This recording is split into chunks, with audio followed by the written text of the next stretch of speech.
nabigyan kami ng pabahay. Malaking pasalamat din sa akin at sa mga anak ko dahil nalayo kami sa mga dilubyo na kinatatakutan namin. Yan ang agintagang kamihan pabahayan NHC dapat at pagpapasalamat. Di rin ako mahadlo kung may bagyo, may baha, may mga safety na kami nga di. Upodan ako mga apo. Maganda na yung tinitirhan namin. Safe na talaga kami dito. Ako nagpasalamat sa taga NHL, General Manager Jovin Itay, kanan atong Presidente Ferdinand Bongbong Marcos Jr.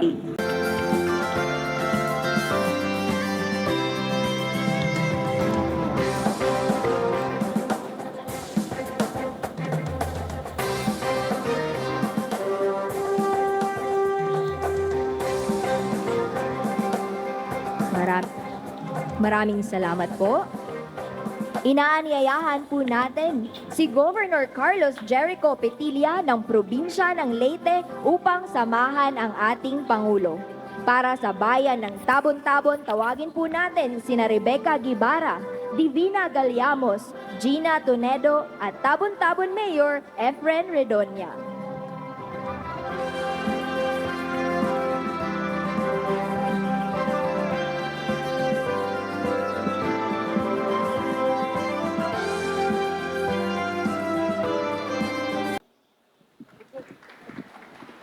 Mga kababayan, ang Pangulo ng Republika ng Pilipinas, His Excellency Ferdinand R. Marcos Jr.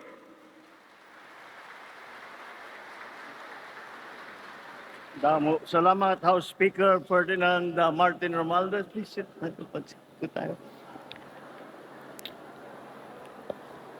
Ang ating kalihim ng Human Settlements and Urban Development, si Secretary Jerry Acusar at yung mga ibang member ng kabinete na nandito ngayong umaga, ang Tingog Party List Representative Judah Sidre, the Province of Leyte Governor Carlos Jericho Petilla, Municipality of Burauen Mayor Juanito Renomeron, other local government officials, mga benepisyaryo ng ating housing project sa mga probinsya ng Samar, Biliran at Leyte, mga kapwa kong manggagawa sa pamahalaan, mga minamahal kong kababayan, maupay nga aga hayong nga natanan.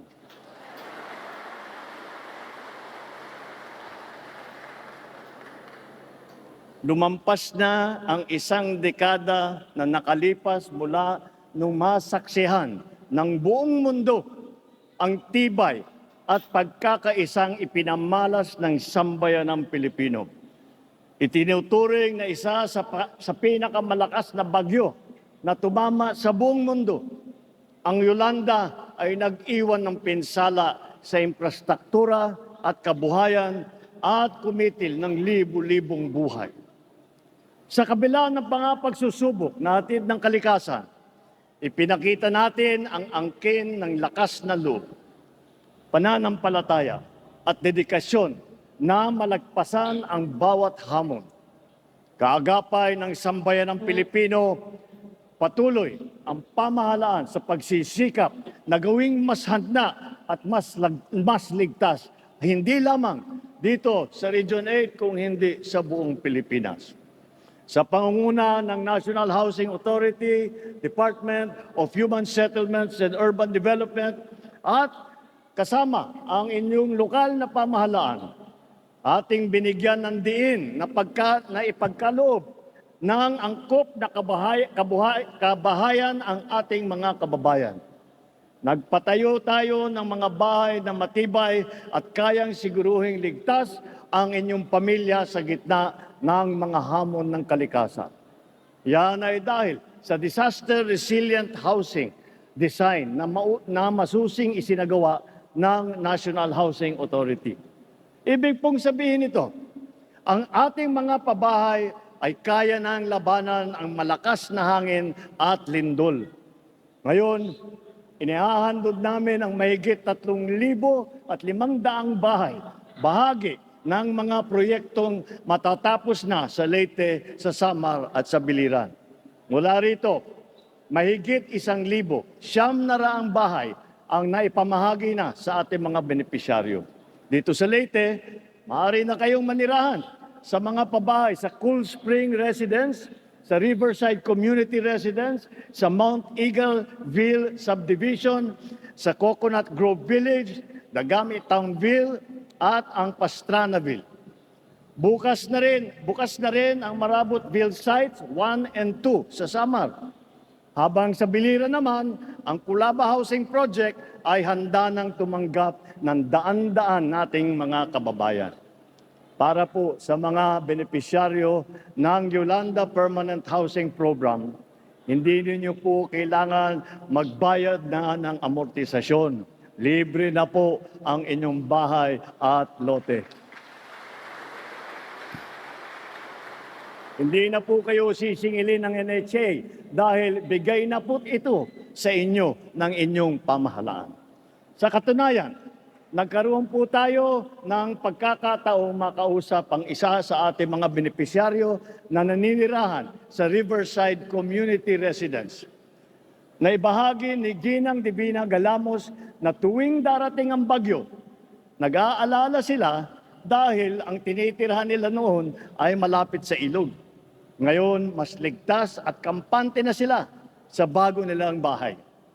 Sabi naman po ni Ginang Angeles Alba, isang benepisyaryo na naninirahan sa Cool Spring Residences. Kung noon, ayan na, ito sa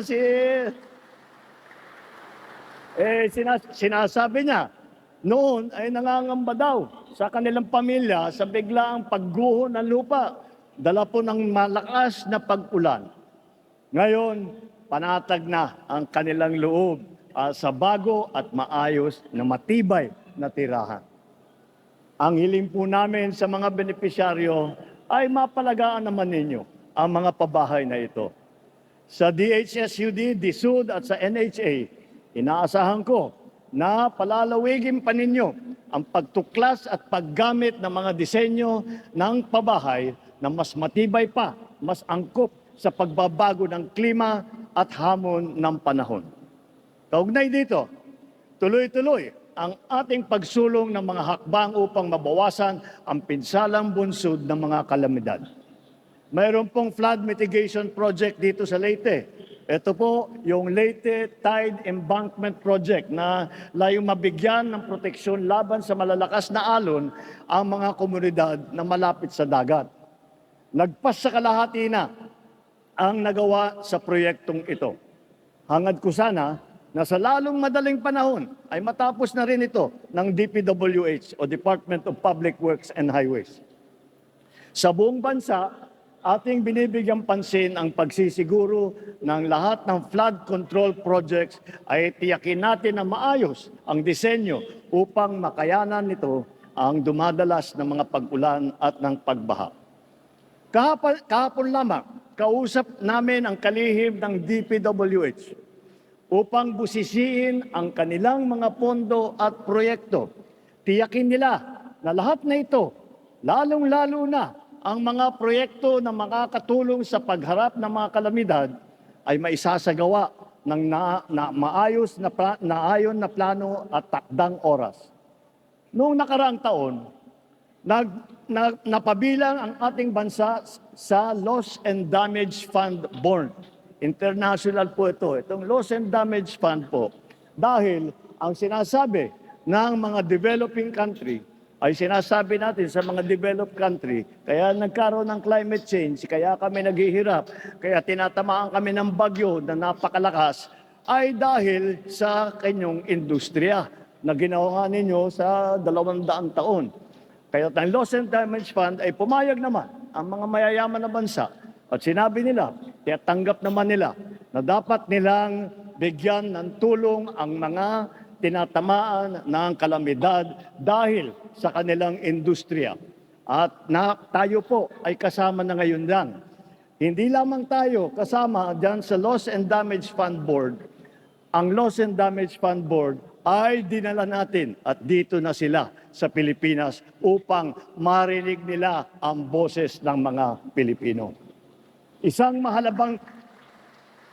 Ito po ay isang mahalagang pagkakataon upang marinig ang ating tinig at matugunan ang ating pinansyal na pangangailangan para sa makabuluhang proyekto at programa. Kasabay ang ating pagkikiisa, pinaigting ng Disaster Risk Reduction and Manage o DRRM workers na malawakang paghahanda mula sa pagpapalaganap ng impormasyon, pagtugon sa mga hinain ng ating mga pamayanan hanggang sa pagtitiyak na mas maayos na koordinasyon sa ating mga iba't ibang ahensya.